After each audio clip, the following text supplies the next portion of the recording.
can't hear it live, we'll just do it this way. Cool. So Hey, go with the flow. anyway, let's talk about your new EP. Yay! Um, Sort of new. yeah, well, it was a long time coming for you. When did everything like start coming together? I know you did the Kickstarter, and like when did you get the idea to do it?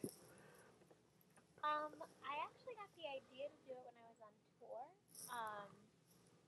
I love just getting to perform and sing on a regular basis, and I started keeping a journal that I was gonna see if I have it lying around for reference, but I don't. It's actually like the Black Star Kid idea journal that we happened to be selling on tour, so there were like a bunch of them floating around, and I was like, oh, I guess I should be doing what people do when they're on tour, which is like write and get all serial and like have one of those moments that I can look back on when I'm like 70 years old and be like, yes, when I was on the road, these are the thoughts that I had. So I started keeping a journal, and it slowly turned into poetry, and then I was like, well, I'm doing music, make it into songs, and that's basically how it started. So it started way back when on, I guess, Space Tour initially. And so there's the 5-song EP. Yeah. How would you describe your sound? Because I personally feel like each song has a little bit of a different, like, genre to it, I guess. Yeah, I mean, I was definitely going for like a wide variety of stuff because I love just like being able to be versatile in a lot of different things, both in like the theater work that I've done, and um, I like a lot of different music. My iPod is just filled with some of the most random artists and things on it. Everything from like uh, Bjork to NSYNC to like Backstreet Boys and Fiona Apple, weird stuff. So I don't know. It's a whole bunch of I have very eclectic taste in music, and honestly, I worked with a great producer and co-writer named Mike Malarkey, and he and I met while doing musical improv here in Chicago. He's a pianist, and so kind of the way we worked was just like whatever vibe we were feeling the song should kind of take. It wasn't so much about creating a cohesive, like sit down and be told through, like pulled through a narrative story of the music the way a lot of EPs and albums work. Instead, it was just like, let's just try a whole bunch of different sounds and have fun. That was really the main thing that I did with the entire project. Was if I stopped having fun for a moment, I was throwing the towel in. You have like a gospel singing group in one of the songs. How did you get that going? So the last song, the final track on the EP is called "Believe," and it's a song about believing in yourself and kind of um, getting like kind of scrounging for people to have faith in you when it seems like there's no hope and kind of a struggle for to find that and to kind of get that support and respect. And so I coincidentally just actually not just completely randomly had been downtown because I work in that area on occasion, and there's a wonderful, wonderful program that is based in downtown Chicago called After School Matters, and they basically provide after school programming to kids that are in inner city Chicago or just kind of in the area that don't really have a place to go right after school. And literally, the space is amazing. They have cooking classes to teach them how to cook, gourmet meals. They have dance studios. They have choir rooms, jazz. I mean, you name it, they have it. And recently in Chicago and really throughout the U.S., a lot of schools have been dealing with getting arts funding cut. And so for me, I kind of saw this as this opportunity where I was like, I went to a performing arts high school, and I've always grown up with music and art in my life. And so I kind of wanted to be able to work with them because they have so much talent, and it was a way to reach out to the program and give them some exposure as well, and just get to work with creative people that are, in generations below mine. So yeah, that was it. It was one of the most inspirational and amazing experiences I have ever witnessed. I cried when I first heard them singing this song. You seem like you're getting a little choked up right now. It was amazing. Yeah. Well, what's your favorite song on the EP?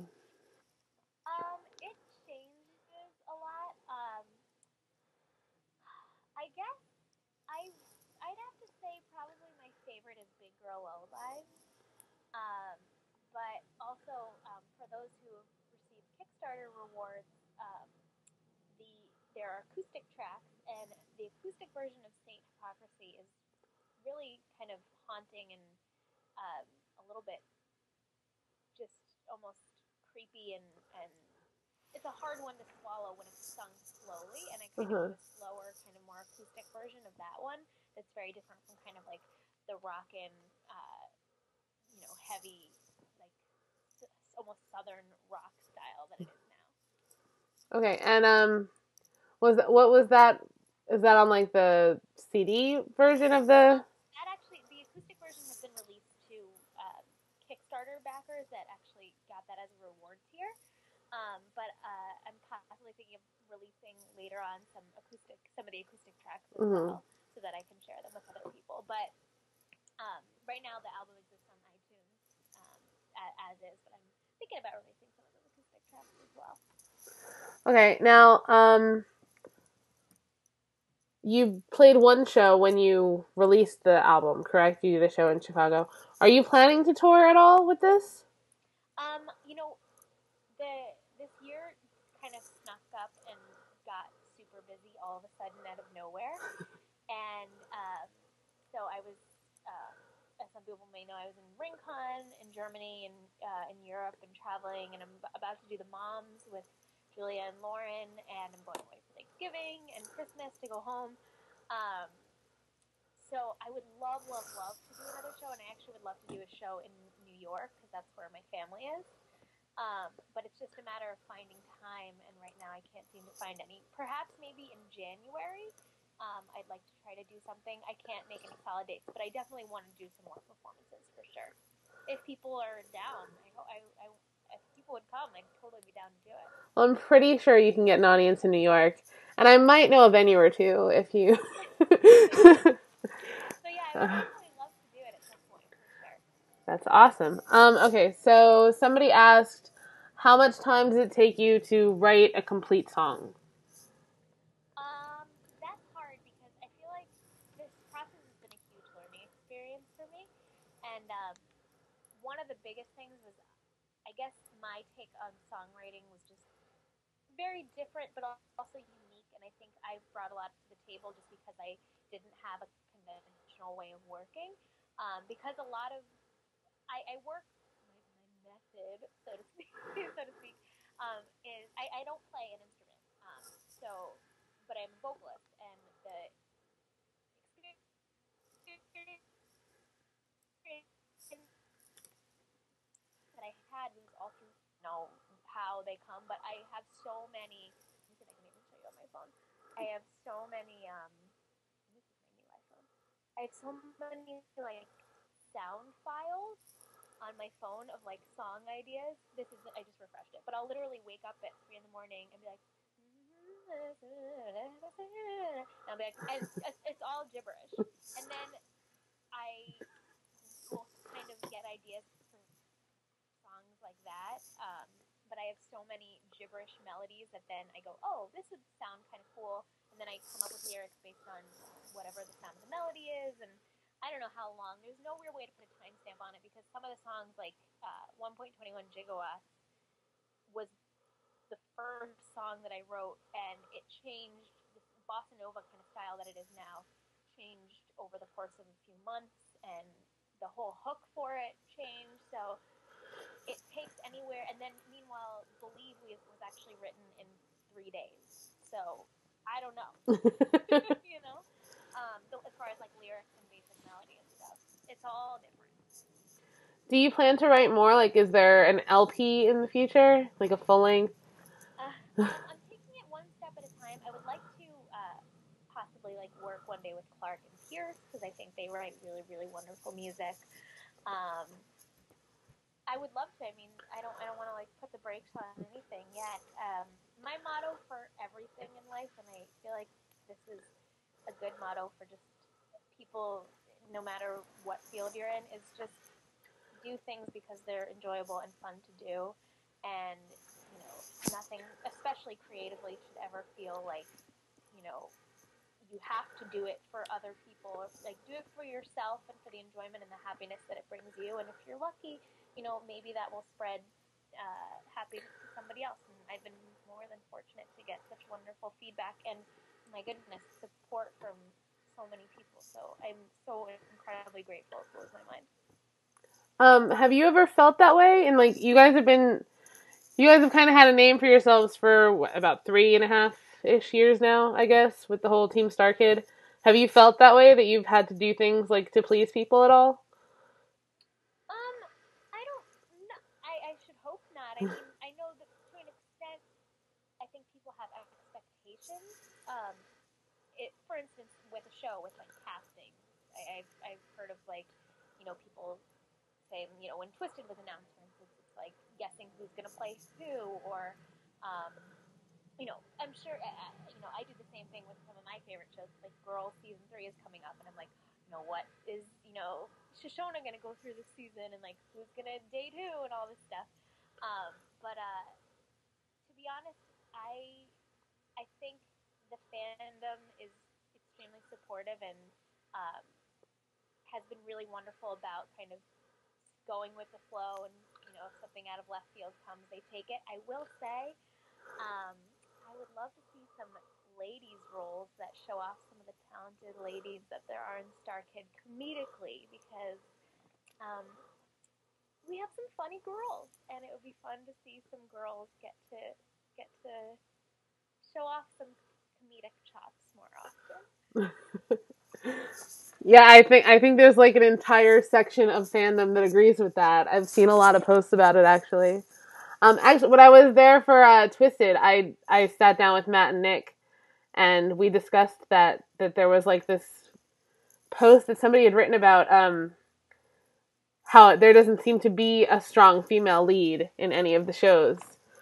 And they were like, well, that's because we're boys. And I'm like, well, that's not a good answer.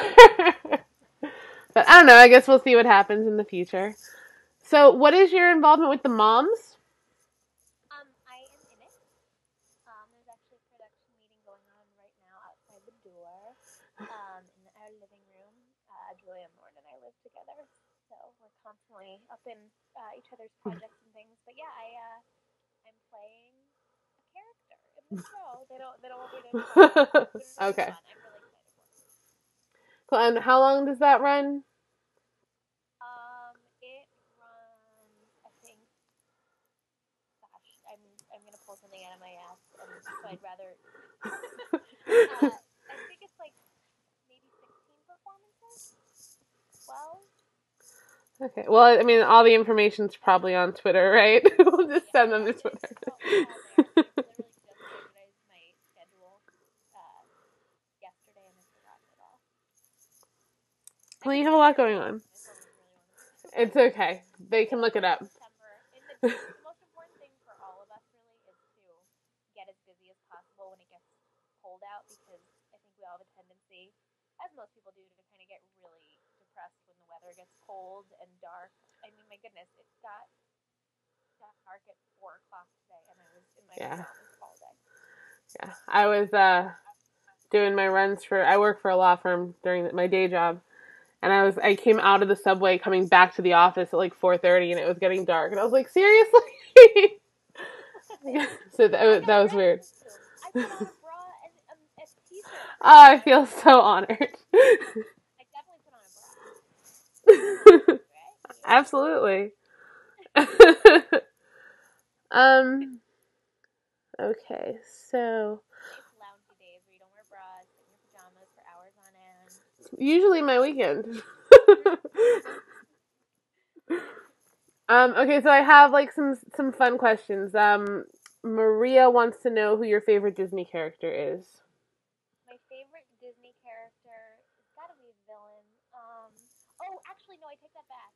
My favorite Disney character is Bill from Alice in Wonderland, who's the chimney sweep. The lizard. He dies because he gets like it basically asphyxiates when the chimney backs up, and I forget who it is that just looks up and goes, "Poor Bill," and he just has this tragic death, and he's really never really developed character, but Bill the chimney sweep.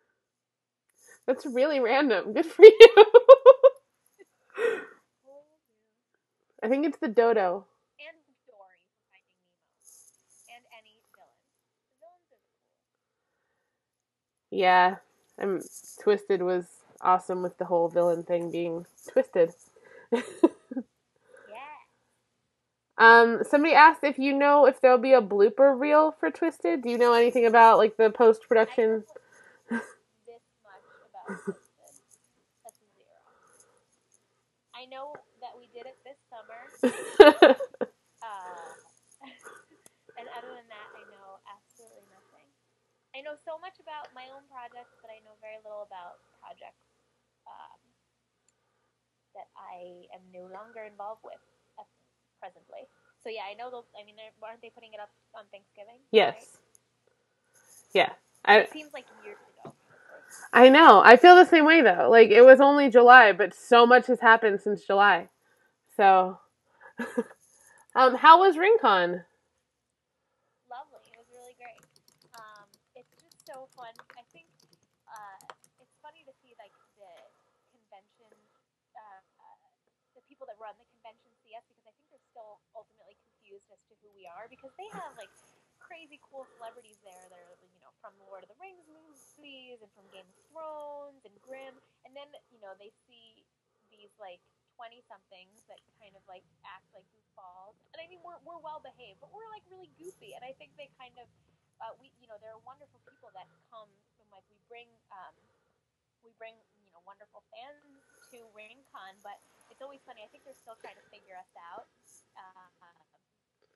and a lot of the like really women I think are still trying to figure out like who these star kids are. But we had a blast. We got to perform this year, which is really really fun, which we didn't get to do last year. Yeah, it was great. It's just crazy being in another country. You forget that on the internet people can exist in other countries and across oceans. Yeah, I know that right now we have people. There's a listener in Japan, and there's at least one listener in England who are tuned in right now. So I want to go to Japan so badly. that would be cool. I'm personally I want to go to Australia. Like that's my big thing. Eventually, maybe the rest of the world, but Australia is. Oh yeah, that's the longest flight. You got to start there, and then everything else will seem shorter. And then we had a. Wonderful. It's such a treat that we get to go there, and it's so fun to meet Star Trek fans that have like wonderful European accents. They're wonderful. They're the nicest people ever.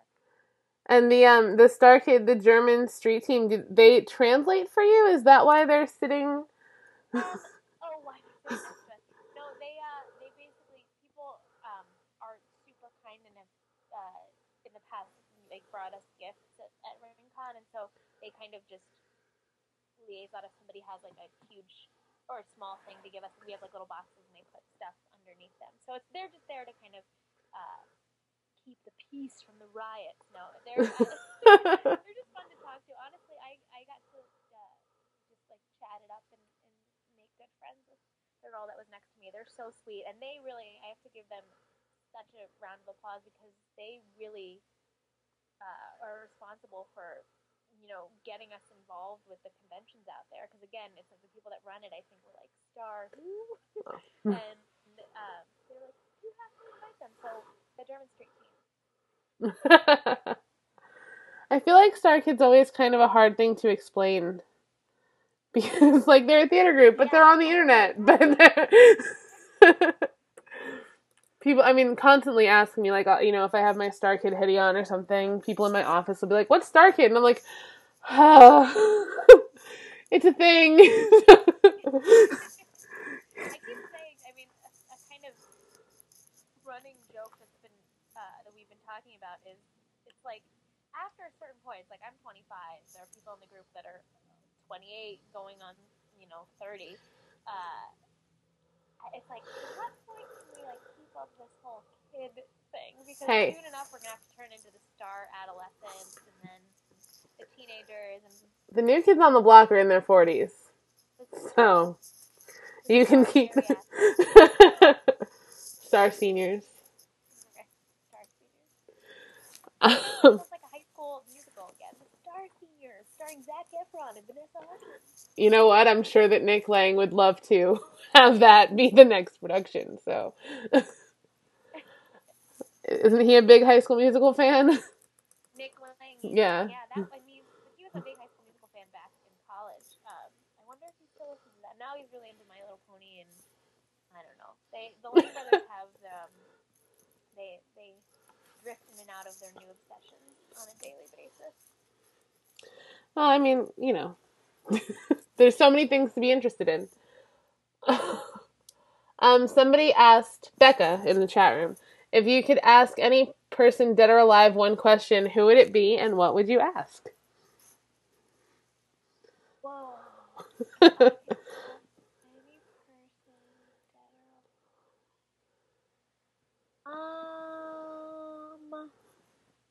I guess I would just ask anyone who died what happens after you die. Is that a really like heady question? I don't know. I don't like pressing questions like that because then I'll think about it and I'll go, oh, I gave the wrong answer. I don't know. I really I love Eartha Kitt. She recently died, kind of recently. Yeah. She's cool. I don't know. I don't know. It'd be cool. I always thought it would be cool to go back. I thought about this so often. It would be so cool to go back as yourself now, whatever age anybody who's listening is, or you, Stephanie, and observe yourself as like a 5-year-old or 6-year-old, like talking in the playground. Because I recently just I like overhearing kids talk to each other without an adult because kids just I don't know, it's so weird. Like when you're that age, like what is the biggest concern in your life? Like maybe that you're not having like macaroni and cheese for dinner that night or something. I don't know. And I would love to like go back in time and like watch myself at a play date and see what I used to talk about. That's fun. That would be crazy. I don't think that I'd want to go back. I don't want to know all the silliness that I got into. Um, what is your favorite musical or play that you've seen? That I've seen. That's a nice little addition to that question because my favorite musical I've actually never seen, which is The Wild Party. Um, my favorite musical play that I've seen. I mean, I really enjoyed Sleep No More the first time I saw it in New York, but then I saw it twice, and it kind of the magic was lost a little bit. Um, I really like De La Guarda and Forza Bruta in New York, which are those like crazy like Brazilian dance Mm-hmm. drum shows. Um, Spelling Bee is wonderful. Oh, so many. I have like the weird shows I love. Oh, I also love Company too. That's a fun, really depressing. I mean, that to me is I think one of the best musicals ever. But it's like it hits you. Oh wow, they're all asking in the chat room. Who's your celebrity crush? My celebrity crush, Eartha Kitt, for sure. But like male crush, I don't know, girl crush, guy crush. I like a lot of the old. I like old Hollywood. I don't know. I don't really have crushes on celebrities. You do the training, you do classes and stuff with. Yeah. Can we talk about that? How would one look into that if they wanted to?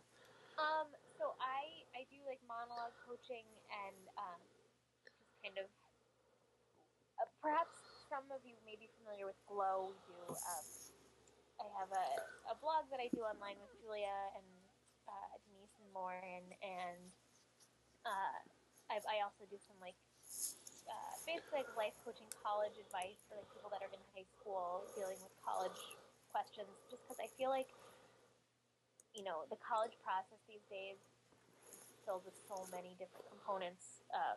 As far as like all these different application processes and what you have to do and where you have to apply to, and so I've been working with a bunch of high school students and even college students just talking about majoring, and I think I at least am able to offer some insight because I still am kind of fresh out of it, so I can recall and still to an extent go through those decisions. So yeah, I do everything from like monologue coaching to help with college and high school auditions, to just kind of like chatting about like confidence building and stuff like that. And is that information on your website or? Yeah, so my website, which I actually recently redid, JaimeLynBeatty.com. I spelled my name like Jaime.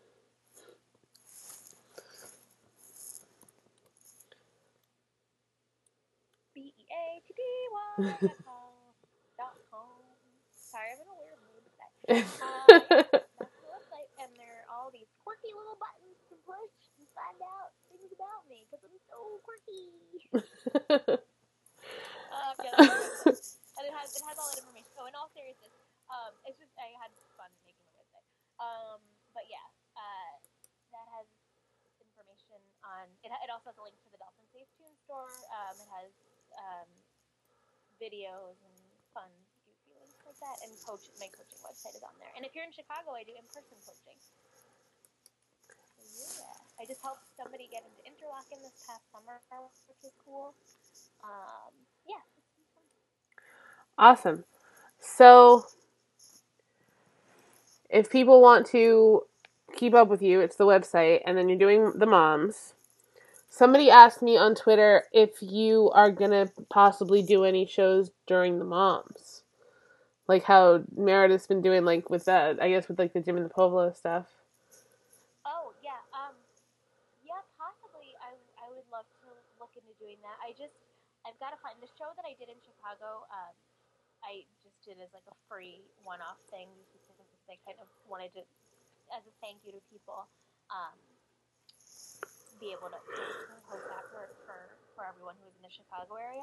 But the thing is, like, I want to be able to do a full sound, and because I had live horns when I did the show, drums, keys, guitar, and so it's just harder in a lot of the smaller spaces to do that kind of setup. But I'll try to maybe squeeze in an acoustic set if that would be something people would be down for. I can totally work something like that. I'm sure that they would. I would love to see you. I'm not coming to Chicago again this year. Yeah, I would love to do a New York show. I think I should start looking into that. I will. If you want me to, give you any information, I can let you know. I know there's, like, Alex Carpenter is going to be here in, like, 2 weeks. He's playing at the Sidewalk Cafe. It's an all-ages venue, so those are the places you guys need to look at. Okay, so I think I don't want to keep you too much longer because I told you it would be like 20 minutes and we're going on like 30. So is there any Glow events coming up? Not yet. We are redoing that website at the moment, and so we'll be debuting it hopefully soon. But we just came back from Raleigh and Dallas, so we'd love to do a New York East Coast Glow. Actually, I know that there's somebody who's trying to work with you guys on getting a New York show set up. I don't know what the status is on that, but one of. Cool. Yeah, we would love that. All right. Well, I guess we'll obviously be informed if anything happens with social media. Yeah, right. It can be a little iffy at times. Yeah, so I guess, I don't know, I'm not seeing anything else on the chat room, so I guess I'll let you go. Cool. Thank you so much for calling in. Yeah. And I'll get this up on the internet for anybody who missed it, and I'll link you. Cool. All right. So much. Thank you. Have a good night. Take care, you too. Bye.